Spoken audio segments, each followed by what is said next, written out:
Have you ever been in a crowded room? I mean, surrounded by people, but you felt completely, totally alone? It's such a weird feeling, right?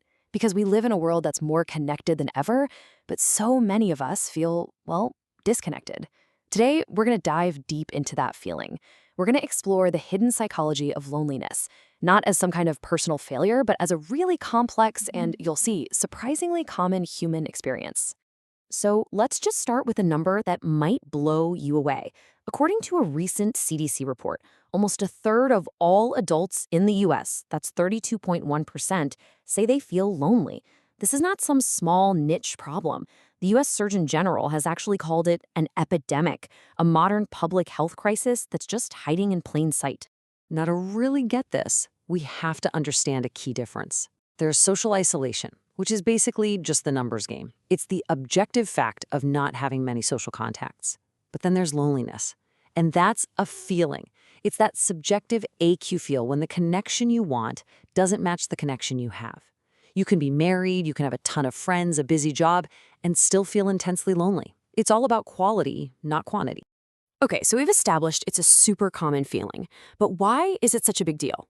Well, that brings us to part one, because this feeling, it isn't just in your head. It has profound, and I mean measurable effects on your actual health. And these effects go incredibly deep. Loneliness isn't just sadness. No, it can more than double your risk for depression, and it's tied to higher anxiety. In your brain, it's linked to a 30% increased risk for dementia and faster cognitive decline. It literally puts your body into a state of chronic stress, like an alarm that's just constantly blaring in the background, which leads to inflammation and all sorts of other physical problems.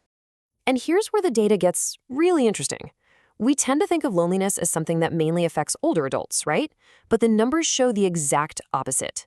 The highest rates, we're talking over 43%, are found in young adults, ages 18 to 34. Think about that. The most digitally connected generation in history is also reporting the highest levels of loneliness. That tells you that real connection is way more complicated than just being online. All right, so we've seen the what and the who. Now let's get into the why. We're going to go inward now and look at the personal blueprints and psychological patterns that can make us feel like we're always on the outside looking in. So often, these feelings go way, way back to when we were kids. If you were given a label, the shy one or the smart one, you might feel like you have to stay in that box. If your true self wasn't really celebrated, maybe you learned to perform a more acceptable version of you. And maybe the biggest one of all is becoming a chameleon, always changing to meet everyone else's needs. That can leave you feeling like nobody actually knows the real you, because you learned really early on that it just wasn't safe to be seen. And this just perfectly illustrates the real issue. The psychoanalyst Carl Jung absolutely nailed it. The pain of loneliness isn't about being in an empty room. It's about having a full heart that you can't share. It's that feeling of holding on to something that feels so important to you, but having no one you can really communicate it with. It's a disconnect of meaning, not just a disconnect of people. Now, for a pretty big chunk of the population, we're talking about 1 in 5 people, this feeling of being an outsider actually has a neurological root. It's a trait called sensory processing sensitivity, and people who have it are often called highly sensitive people, or HSPs. And let me be clear, this is not a disorder. It's an innate part of who they are. It just means their nervous system is wired to process everything, sights, sounds, emotions, more deeply. So let's see how this actually plays out. On the left, you've got the inner world of a highly sensitive person. They get easily overwhelmed by a loud party, they think about things really deeply, and they absolutely need quiet time to recharge. Then on the right, you have our typical social world, loud bars, surface-level small talk, and this constant pressure to be on. You see the problem? It's a fundamental mismatch. Feeling different in that kind of world isn't a flaw in your thinking, it's an accurate observation. And this brings us to a really beautiful way to think about this trait. Most people are kind of like dandelions. They can thrive just about anywhere. But HSPs are more like orchids. In a harsh, unsupportive environment, they're going to struggle.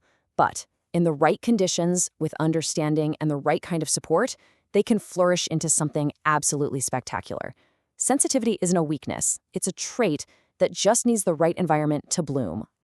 Okay, so far we've pretty much been talking about loneliness and feeling different as a problem we need to solve. But what if it's also something else? This is the transformative twist in our story, where we explore the hidden power that can actually be found in all these uncomfortable feelings. So, let me just ask you this. What if that nagging feeling that you don't quite fit in, that you're maladjusted to the world around you, isn't a sign that you're broken? What if it's actually the starting gun for a deeply important personal journey? There's this fascinating psychological theory for this called the theory of positive disintegration. It was developed by a guy named Kazimir Dabrowski, and he argued that all those intense feelings, the anxiety, the inner conflict, that feeling like you're falling apart, they aren't symptoms to just get rid of. He saw them as the actual engine of personal growth.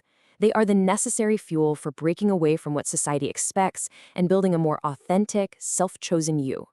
And that's the whole key. This process might feel awful, but Dabrowski framed it as very positive.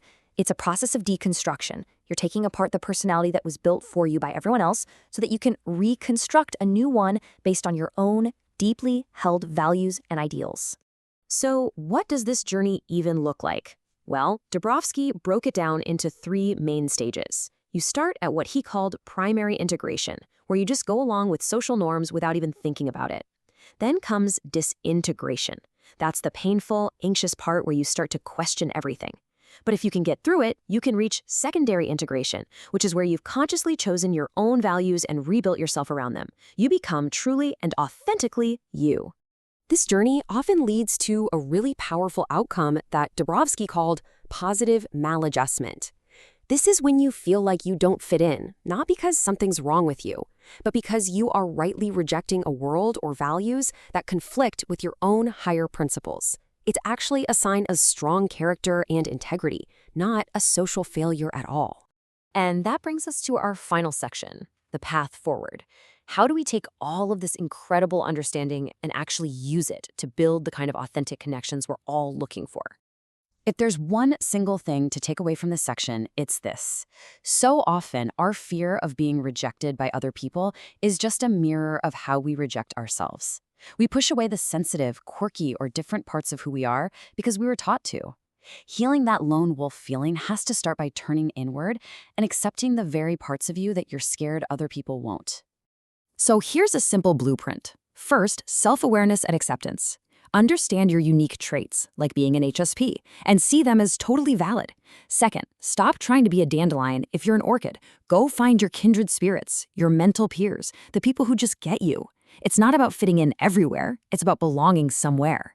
And third, practice being vulnerable in small, safe steps. Show just a little piece of your real self and see what happens. Look, this doesn't have to be some giant, scary leap. It can start with really small, low-stakes actions. Connection is built in these tiny little moments. Making eye contact with someone, starting a simple conversation about the coffee you're both drinking, or sending a quick text saying you had a great time with a friend. These little things can start to rewire those old patterns and build new habits of connection. And that leaves us with one final thought to chew on. We started this journey by looking at loneliness as a crisis, as a problem. But what if that deep, nagging feeling of being other isn't a flaw that you need to fix? What if it's actually a compass, a guide, pointing you away from a life that doesn't fit and toward the one you were truly meant to live? Definitely something to think about.